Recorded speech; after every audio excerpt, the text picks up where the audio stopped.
Already, Nick, I like the fact that you have an array of Oh, movies behind you. You are a cinephile. I give you much kudos. I appreciate that, Joe. Look, and not even just a cinephile, but physical media. All about Yeah, physical media. Want to keep the shelves alive. So look, that's gold. That's gold. They're going to start like cutting off the streaming licensing soon. You've got it. You've got the real material. I'm gonna have to open some sort of underground video rental store. It'll be We very need it. 1984 in here. So Perfect. Perfect.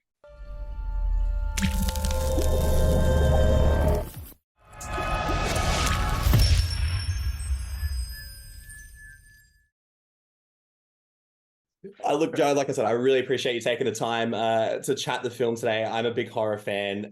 So anytime I get a chance to talk to anyone about horror, I love. But I'm Yeah. always so fascinated when someone who, traditionally or is more well known having a background in comedy Yeah. comes into horror as well. So I'm interested to Yeah. know what the influences or what sort of drove you to want to pursue the horror film, especially with Outposts. Yeah. Well, the I my love for horror started well before comedy. So at like 10 or 11, I was doing Super 8.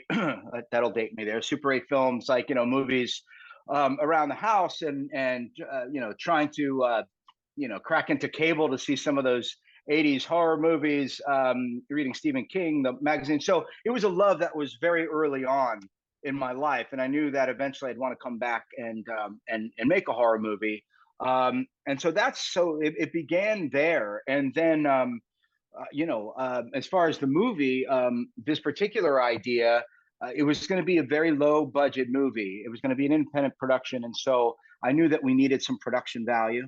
And so I started thinking of settings that might add that. And atop of a mountain certainly qualifies for that. And I disregarded, of course, any logistical problems that I would need to overcome to shoot there. But then just started thinking of what stories could take place up here, and obviously Isolation jumps in immediately. And The Shining is one of my all-time favorites. Although I will say my all-time favorite horror movie is The Brood, is Cronenberg's The Brood. Oh Those God! little, Oh, that's an amazing yeah, film. those, Yeah. yeah, those little guys who were in my nightmares growing up. So anyway, as I was saying, so yeah, that's how the story for Outpost kind of gelled. Was like, Yeah. what could happen up here, and went from there. I knew I wanted Beth, my wife, in the movie as well. Mm. She's a terrific actor, but also it being a independent movie, it was going to be in our lives, or my life, and certainly indirectly or directly hers for many years. It Was was. was Beth ever part of the process leading into it? You bouncing ideas off of her of what you wanted, especially since she's playing the lead character as well. Were you guys fleshing out her character Yeah. together in the scripting process? No, I offered as much. So Hmm. after draft, I kind of, said, "You want to read this?" and jot some notes down. And she was really wanting me to kind of explore that on my own, and just kind Hmm. of get it there. And then her incredible contributions came on set. And I mean, aside from the performance, just little beats that maybe weren't working, dialogue that maybe was tweaked a little bit to make it sound more like what a woman might say in this situation. So all of her contributions, besides obviously just supporting me creatively, came on set. Yeah. Yeah. Look, and obviously Beth and yourself not the only husband wife combo in this film. I Yeah. love The Dylan Baker. Bakers, I the love Becky Ann fabulous Baker. Bakers. I Yeah. and I'm a Freaks and Geeks fan, and so Oh, seeing her in a horror film, I was like, oh no, it's the mum from yeah. Freaks and Geeks now. But Dylan How Baker to me. amazing! Oh How yeah, amazing! Real quickly, yeah, how yeah, please. amazing is Becky Ann Baker? All right, and you want to know Incredible. something else?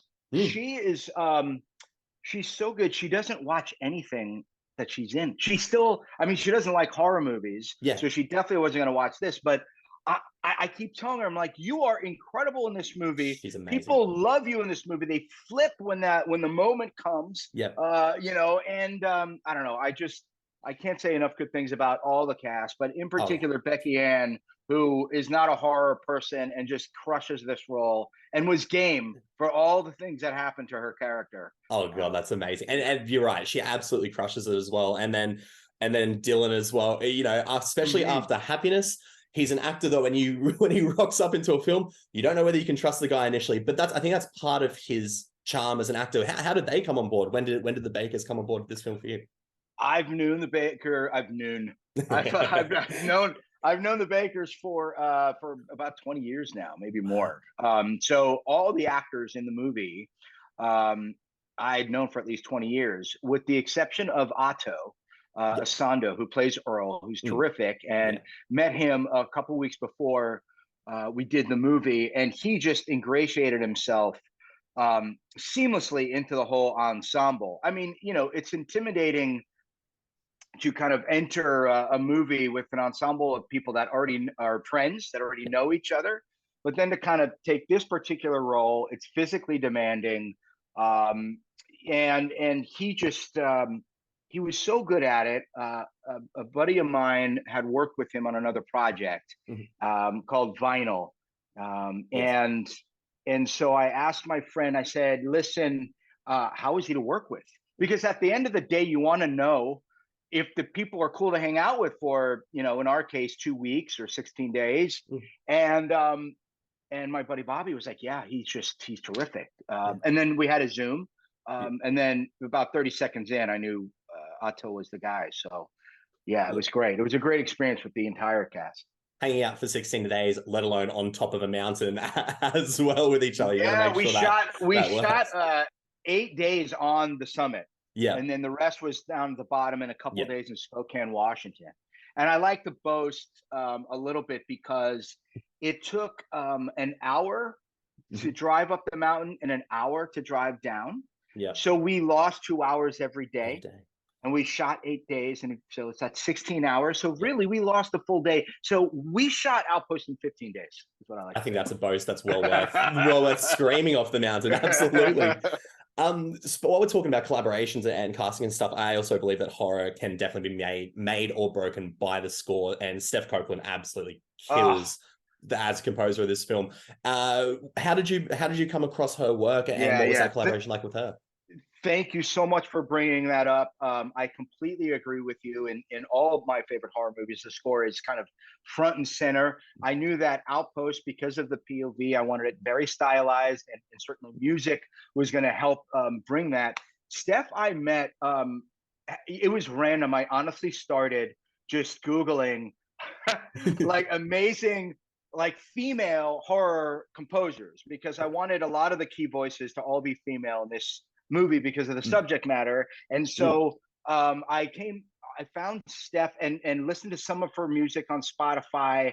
And I'm like, I got to meet her. So we had a Zoom, and we just started talking about horror soundtracks, and we both hit it off so well. And I said, Steph, you got to make the horror soundtrack that you want to hear.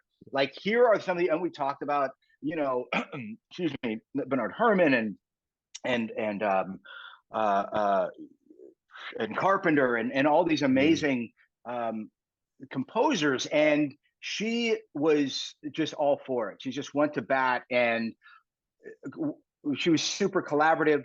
We would kind of go over pieces and say, like, don't you feel this needs a little sting here, tension here? And she's like, oh, how about this? It was such Yeah, an incredible experience that's awesome. working with her. And Post was not something I was familiar with Mm, too much. Obviously the writing and the performing and on-set production, very familiar with. yeah, Post was kind of new for me, and she made that experience so wonderful. And I'm really glad you brought that up. It's a fantastic score. I'm yeah, it's really cool. humbled that it's in the movie. It's an absolutely brilliant score. I want to touch on sort of your creative process now as well, because I want to get your take, I guess, on the balance that not just a writer but also a director has to get in horror of the disturbing imagery you show. What is there for Mhm. shock value, and then also what is there to progress the story, and especially in this case, progress the characters Mhm. and the context behind what they're going through. So where do you find that balance, or is that a balance that you struggle to find when it comes to having to create scenes that are actually quite confronting for an audience to watch? Yeah.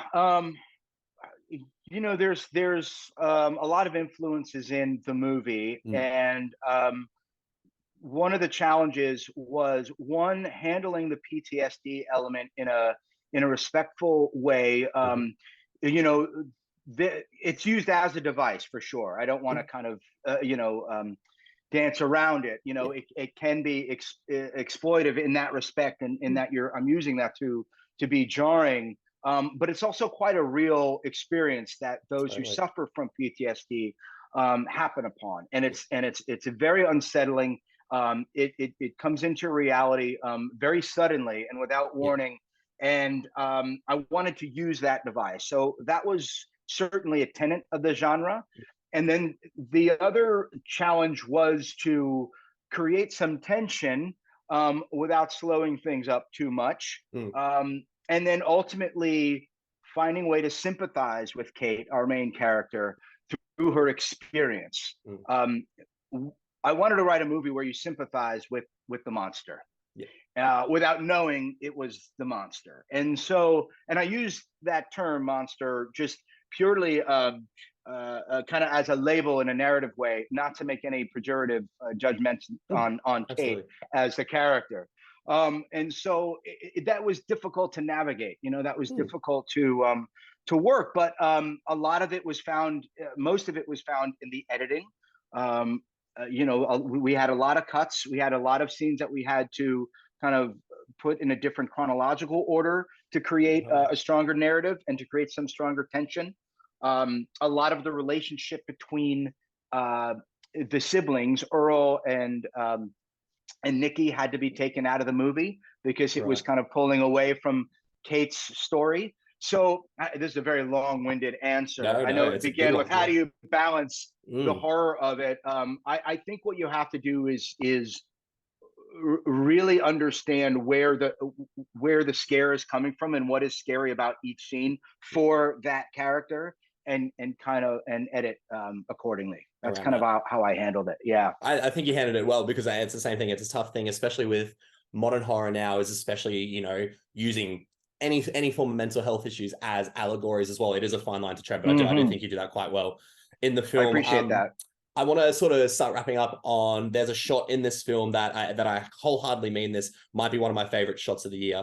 And it's where a certain character is sprinting towards two people with an axe. And the way you hold it, the shot and the danger that's coming, and the actor who is running, because I don't want to spoil it for the audience, gives their all on that sprint. And to me, that just screams iconic horror. So I'm really wanting to know, what are some iconic shots from horror that really you've loved? Well, this makes me very happy, because that shot I had in my head before we even shot the movie, and even before the first draft was done. It was always very, very there from the get-go, and we worked very hard. Well, I'm like, we can't. I said we can't. We're not wrapping this day until we nail this. We actually finally did on the third shot.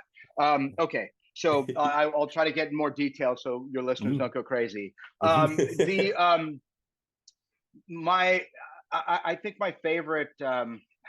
There's a lot of shots in horror movies that I love. Well, I'll start with this. I'll pick one that no one's gonna know, and what the shot in Outpost was based on, and it's from a horror movie called Luther the Geek, and it's a cable movie where we have our main characters kind of in the foreground in the kitchen, and you have the kitchen and then a hallway, and then it's a long depth of field, and then after the hallway there's the porch, then there's like 100-yard like field, and then there's a barn door. Okay, and the camera's in the kitchen, and so this character kind of sees a head peek out way in the distance from behind the barn door, and she starts casually walking towards it, and this thing in the distance starts running at us, and we know it's Luther the Geek.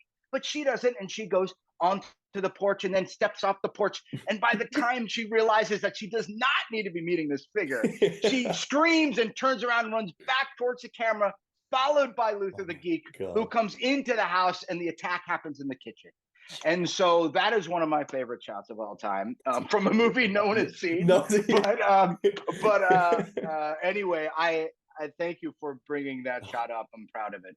The whole crew is too. It's an awesome, like I said, I do genuinely believe it's an iconic horror shot in that case. Look, Joe, I'm getting to the end of my time here. I just wanted to say I'm so fortunate to do what I do, and I love what I'm doing. And one of my biggest influences for comedy growing up was Wet Hot American Summer. I love it absolutely. Right on. I Yeah. love it so much. I try and show people that movie all the time. And I've been super lucky in the past year to speak to Michael Showalter and Elizabeth Banks. And I've always taken the opportunity to tell them how much I love the movie and the Netflix shows that came after it as well. So to talk to you today is an absolute pleasure. I genuinely mean that.